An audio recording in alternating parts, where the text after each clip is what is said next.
Oui, docteur Yves Ekwe Amaezo, économiste et directeur du think tank Afrocentricity. Docteur, nous avons la chance de vous avoir encore une fois de plus aujourd'hui.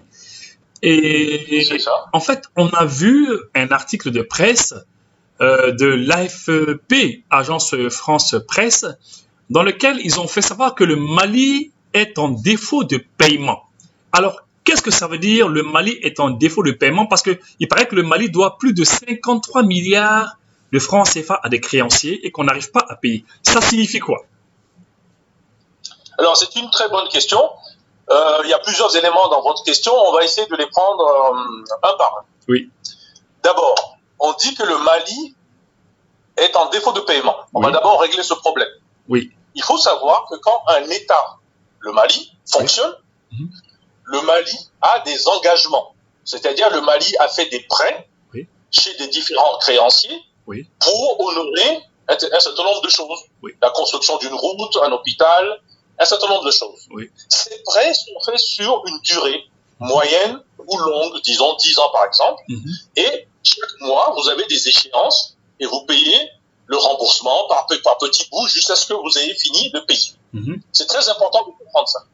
Et donc, quand vous avez ça, vous avez plusieurs dossiers. Donc, si vous avez plusieurs dossiers comme ça, donc vous avez plusieurs remboursements qui se font chaque mois. Donc, le montant qui est indiqué là-bas, je peux être d'accord avec les montants qui ont été indiqués, puisqu'il s'agit de plusieurs projets, souvent de développement, pour le pays. Ça, c'est pour l'explication générale. Maintenant, le mode de paiement, le Mali est dans la zone franc.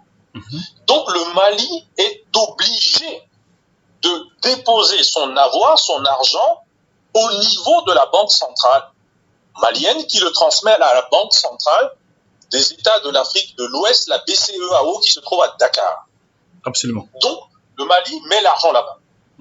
Et la banque centrale décide d'honorer les engagements du Mali. Donc, demande au Mali, est-ce que oui ou non, je paye les traîtres qui me reviennent chaque mois pour payer la route, pour payer l'école, pour payer ceci, pour payer cela, etc.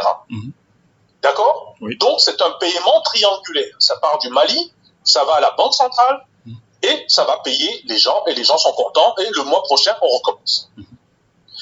À cause des suspensions, ou plutôt à cause des sanctions qui a eu lieu venant de la CEDEAO, c'est pas le Mali qui a demandé des sanctions, c'est la CEDEAO, alors la Banque centrale, sur ordre des chefs d'État, BCAO, et, excusez-moi, la CEDEAO, ont donné l'ordre à la banque, BCAO, de suspendre les paiements. Je dis bien de suspendre les paiements. Un certain nombre de paiements se font dans la sous-région, un certain nombre de paiements se font à l'extérieur. Pour tout ce qui est renseignement de l'extérieur, voire même de la sous-région, la Banque centrale demande aussi au Trésor français, donc la France. Du coup, on ne peut pas exclure l'ingérence de la France dans ce dossier. Et donc, vous avez en fait la Banque centrale des États de l'Afrique de l'Ouest et vraisemblablement une ingérence française qui dit de stopper ou de suspendre les paiements, souvent automatiques d'ailleurs, que le gouvernement malien a demandé à la Banque centrale de faire régulièrement pour payer l'ensemble de ses créanciers. Donc, le Mali, pour moi, n'est pas en défaut de paiement, mais c'est la Banque centrale qui refuse d'exécuter les ordres du Mali, en principe le ministre des Finances, qui donne l'ordre qu'on puisse payer sur le compte du Mali auprès de la Banque centrale. Ce compte est positif, il y a de l'argent dedans, l'argent du Mali est là, et c'est eux qui veulent suspendre. Donc c'est un problème d'abord de la Banque centrale.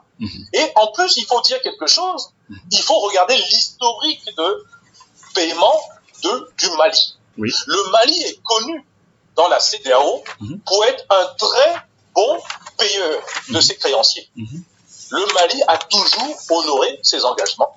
Et d'ailleurs, quand le Mali peut ou pas avoir des difficultés ici et là, le Mali informe en avance son créancier ou ses créanciers, et généralement, il y a un arrangement en bilatéral.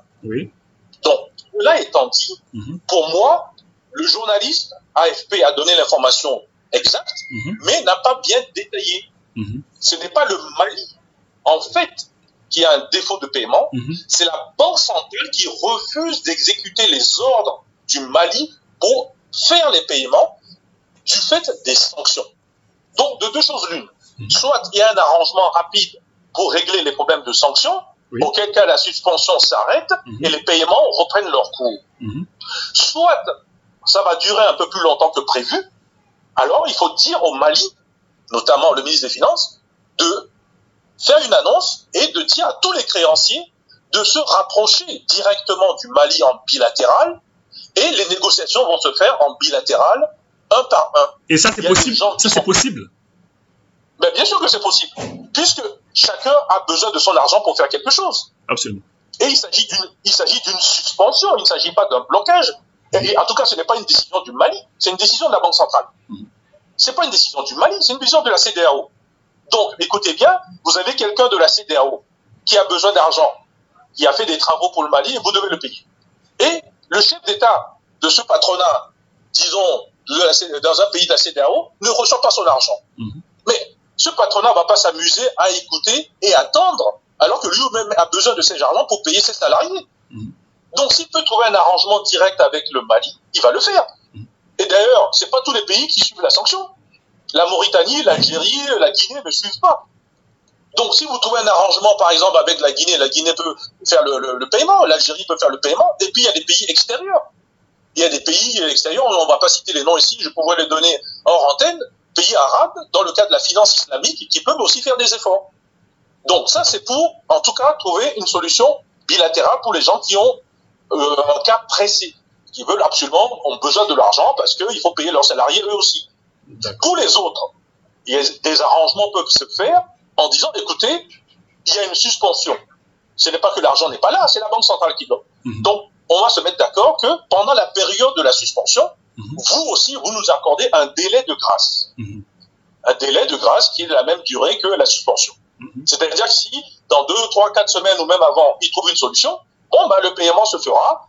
À la rigueur, on peut rajouter une petite somme, un petit taux d'intérêt, exactement comme vous le faites pour un découvert bancaire. De temps en temps, on a tous un petit découvert, alors le banquier nous met un petit taux d'intérêt, mais vos paiements se font. Ça, c'est la deuxième option, c'est-à-dire le faire sous forme de paiement de découvert à travers un arrangement bilatéral.